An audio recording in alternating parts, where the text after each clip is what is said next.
In this video, I'm going to talk about how to transition from manual SEO to AI automation. Now, in an earlier 2025, we used to have AI SEO writers, but we have to research keywords from SEMrush or Ahrefs and then give it to the AI SEO writer to write content for us. But now everything is automated in one place, writing content, finding keywords, including the keywords too.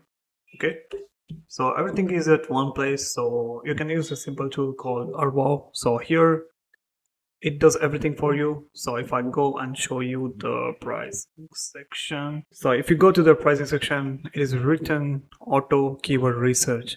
So what it does for you is it will get you the easy to rank keywords, which is a keyword difficulty and search volume, good search volume keywords to on autopilot as you generate content through this software.